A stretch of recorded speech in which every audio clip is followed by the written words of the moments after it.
Hi అండి, అందరికీ good morning. మా ఫ్లవర్స్ కూడా మీకు గుడ్ మార్నింగ్ చెప్తున్నాయి. ఇవిగోండి, ఆకుల చాటులో నుంచి ఈ ఫ్లవర్స్ స్టార్టింగ్ అంటే డిసెంబర్లో వచ్చినాయండి. ఫ్లవర్స్ పూయటం మొదలుపెట్టినాయి. అయితే అవి బాగా నిండుగా వచ్చిన తర్వాత ఒక వీడియో చేద్దాం అనుకున్నా, కానీ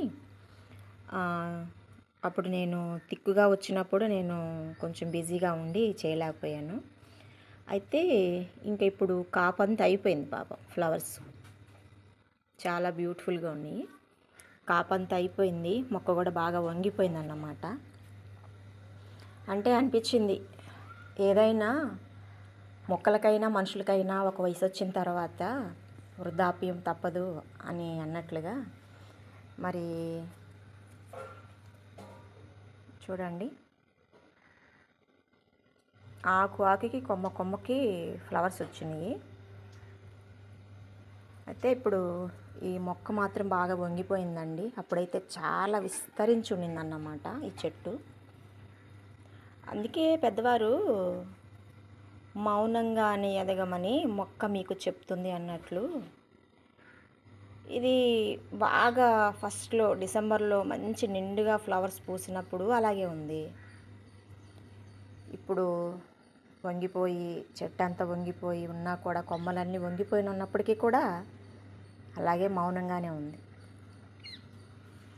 కానీ మనుషులమైతే మనం ఏం చేస్తామంటే, ఒంట్లో ఓపిక ఉన్నప్పుడు ఒకలాగా, ఓపిక లేనప్పుడు ఒకలాగా మన స్థితి ఉంటుందన్నమాట. అయితే నిజంగా మొక్కలు మనకు చాలా నేర్పిస్తాయండి. మనం నేర్చుకోం, కానీ చాలా మౌనంగా నేర్పిస్తాయి. కొమ్మ తుంచినా మాట్లాడో, మొక్కను వేసినా మాట్లాడో, పువ్వులు తుంచినా మాట్లాడో, ఆకులు తుంచినా మాట్లాడో, వాటిని సంరక్షించినా మాట్లాడో. కానీ ఎంతో సౌందర్యాన్ని ఇస్తూ, ఆహారాన్ని ఇస్తూ,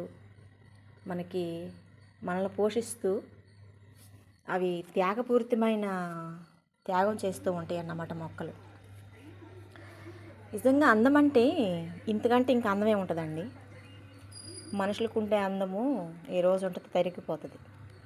కానీ ప్రకృతి అందం అనేది అది వస్తూనే ఉంటుంది. కాబట్టి ఈ మొక్క చూడండి, ఫస్ట్లో చాలా విస్తరించి ఉండింది ఆ మొక్క, కానీ ఇప్పుడు చాలా వంగిపోయి చూడండి. నాకైతే చాలా బాధేసింది. అయినప్పటికీ కూడా ఇంకా ఫ్లవర్స్ ఇస్తూనే ఉంది. కొత్తొక వింత పాతక రోత అంటారు, కానీ అది మనుషుల్లోకి మాత్రమే వర్తిస్తుంది. కానీ మొక్కలకి, పక్షులకి, ప్రకృతికి ఏమీ అది అంటదన్నమాట. ఎందుకంటే అవి స్వచ్ఛమైనవి, త్యాగం చేసేవి కాబట్టి వాటికి స్వచ్ఛత ఎక్కువ. అయితే ఈ మొక్కలు నేను ఎందుకు పెంచుతున్నానని ఇంకోసారి అంతకుముందు చెప్పున్నాను. తేనెటీగల పెంపకం కోసము, వాటి అభివృద్ధి కోసం మొక్కలు పెంచుతున్నాను. ఏంటి అంటే పెరటి తోటలు, ఇలాంటి ఫ్లవర్స్ కానీ చిన్న పువ్వులు ఉండేవి అన్నీ మనం పెరటి తోటలాగా పెంచితే మరి తేనెటీగలు అభివృద్ధి చెందుతుంది, ప్లస్ మన ఆహార అభివృద్ధి కూడా చెందుతుందన్నమాట. ఇంకోటి వచ్చేసి ఏంటంటే పక్షులకు కూడా నిలయమండి. కొంచెం ఎండ వస్తే మా కొమ్మల చాటుకి, ఆకుల చాటుకి వస్తాయి పక్షులు. సో కాబట్టి ఈరోజు నేను గమనించింది ఏంటంటే, నేను ప్రతిరోజు ఎండాకాలం వచ్చిన దగ్గర నుంచి పక్షులకి నీళ్లు పెట్టి ఆహారం పెడుతున్నాను. అయితే పిచ్చుకలు ఒక 4 days నుంచి గమనిస్తున్నాను.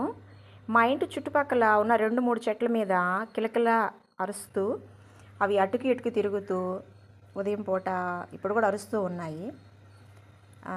అంటే అనిపించింది, మనము పక్షుల్ని కాపాడుకోవాలి, పిచ్చుకల్ని ఎక్కువగా కాపాడుకోవాలి. పిచ్చుకల వల్ల మనకి చాలా లాభం ఉందని ఒక చిన్న మెసేజ్ అందిద్దాం అనుకున్నాను. అయితే మనం ఏం చేయాలి? ఒక చిన్న సలహా అండి, ఏం లేదు. ఒక గంట సేపు, ఒక రోజులో ఒక గంట సేపు ఫోన్ పక్కన పెట్టేయాలి.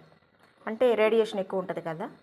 ప్రతి ఒక్కరిమి కూడా ఒక గంట సేపు ఏదో ఒక సమయాన ఫోన్ కానీ పక్కన పెట్టేసి స్విచ్ ఆఫ్ చేసి పడేసామంటే కొంత రేడియేషన్ అనేది తగ్గిద్ది.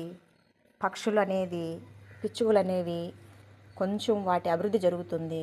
వాటికి ఏంటంటే సంతానోత్పత్తి ఎక్కువ పెరుగుతుంది. వాటి సంఖ్య పెరిగిందంటే మన ఆహార ఉత్పత్తి పెరిగిద్దండి, ఒక రకంగా చెప్పాలంటే.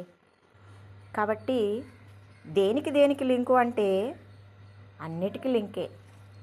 మట్టికి, మొక్కలకి లింకే, మరి మొక్కలకి పక్షులకి లింకే, మొక్కలకి పురుగులకి లింకే, మొక్కలకి మనిషికి లింకే, మనిషికి ఆహారానికి లింకే.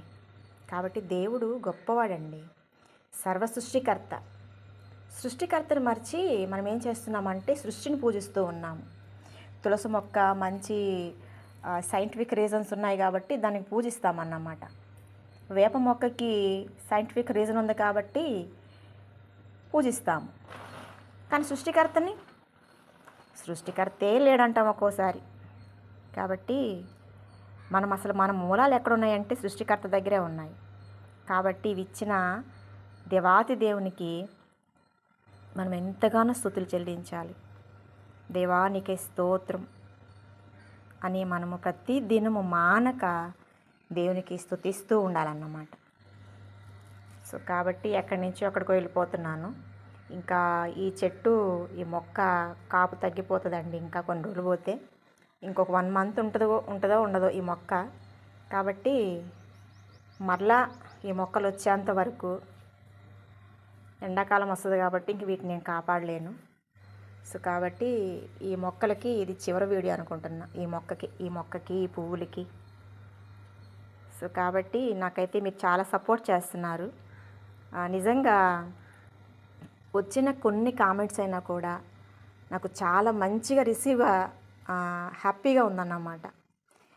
ఎక్కువ కామెంట్స్ వచ్చేసి పిచ్చి పిచ్చి మాటలు బాధపడే కంటే కొంచెమైనా గరిటెడైనా చాలు గంగి గోపాలన్నట్లు నాకు వచ్చే రెస్పాన్స్, ఈ వీడియోస్ ద్వారా వచ్చే రెస్పాన్సు చాలా మంచిగా వస్తుంది.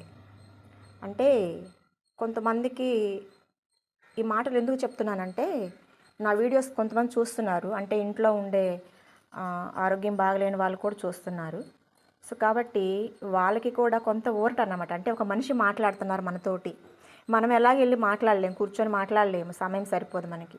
కాబట్టి ఈ వీడియోల రూపంగా ఈ విధంగా ప్రకృతిని పరిచయం చేస్తూ ఉంటే మరి కొంచెం వాళ్ళు రిలీఫ్ అవుతారు అనేది ఒక చిన్న ప్రయత్నము. నేను చేసే వీడియోస్ అన్నీ కూడా చాలా ఆరోగ్యకరమైన వీడియోసేనండి. మనిషి మనుగడికి, మానవాళి మనుగడికి, రాబోయే తరానికి ఇవన్నీ మేలుకరమైన సందేశాలు అన్నమాట. అంటే మా అమ్మగారు ఉన్నప్పుడు నేను అనుకున్న చిన్నప్పుడు మా అమ్మగారికి చాలా పాటలు వచ్చన్నమాట. ఎలా పాటలు అంటే గడ్డి అంటే మనకి ఉంటాయి, క్రోటాన్స్ ఉంటాయి కదండి. ఆ గడ్డి మీద, మొక్కల మీద 300 రకాల గడ్డి పేర్లు అమ్మ చెప్పి పాట పాడేది. అప్పుడు అనిపించేది నాకు, నా చేతిలో ఒక కెమెరా ఉంటే బాగుండు, మా అమ్మని వీడియో చేసి అవన్నీ కూడా అందరికీ చాలామందికి చూపించాలి, నేను ఆ పాట నేర్చుకోవాలనుకున్నా. కానీ దాదాపు అమ్మ పాడితే గంట సేపు వచ్చేది ఆ పాట, గుక్క తిప్పుకోకుండా పాడేవారు. కానీ అప్పుడు నాకు ఫోన్ లేదు, కెమెరా కొనేంత కెపాసిటీ లేదు. ఆశ అయితే ఉండింది కానీ నెరవేర్చలేకపోయాను. సో కాబట్టి మా అమ్మ చెప్పినవి ఎక్కువగా నేను చెప్పే వాటిలోన్నీ కూడా, నా మాటలన్నిటిలో కూడా మా అమ్మగారే కనిపిస్తారు.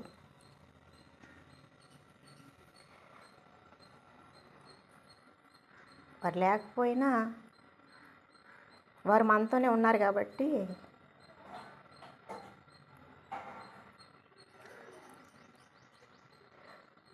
వారి మాటలే మనకి మార్గదర్శకాలు. ఫస్ట్ దేవుడు, తర్వాత అమ్మ నాన్న, తల్లిదండ్రులు చెప్పే మాటలే మనకి ఎక్కువ ఇన్స్పిరేషను.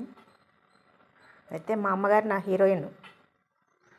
ఎందుకంటే నన్ను ఒక ఆడపిల్ల కాకుండా మగపిల్లలా పెంచింది, ఒక ఆధునిక భావాలు ఉన్న అమ్మలా పెంచింది అన్నమాట. మరి అప్పటి రోజుల్లోనే ఆమెకి అన్ని ఆధునిక భావాలు ఉన్నాయంటే నేను ఇప్పుడు ఆశ్చర్యం వేస్తాను అన్నమాట అమ్మను గుర్తు చేసుకుంటే. ఎందుకంటే ఆడపిల్ల అనే రోజుల్లో ఆడపిల్లలా కాదు నువ్వు మగపిల్లలా ఉండాలి అని చెప్పనని నన్ను ఒక మగపిల్లలాగా పెంచింది. ఈ రోజుకి కూడా నేను ఎక్కువగా అందరితో కూడా ఫ్రెండ్లీగా మాట్లాడుతున్నానంటే ఆమె ఇచ్చిన స్వేచ్ఛనన్నమాట. అయితే ఏది ఏమైనా మన పెద్దవాళ్ళు మనకు మంచి అందిస్తారు.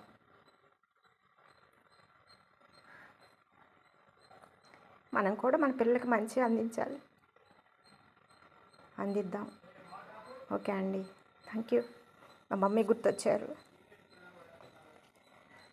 చాలా చాలా మిస్ అవుతున్నాను. కానీ ఏం చేయలేం కదా. Okay bye.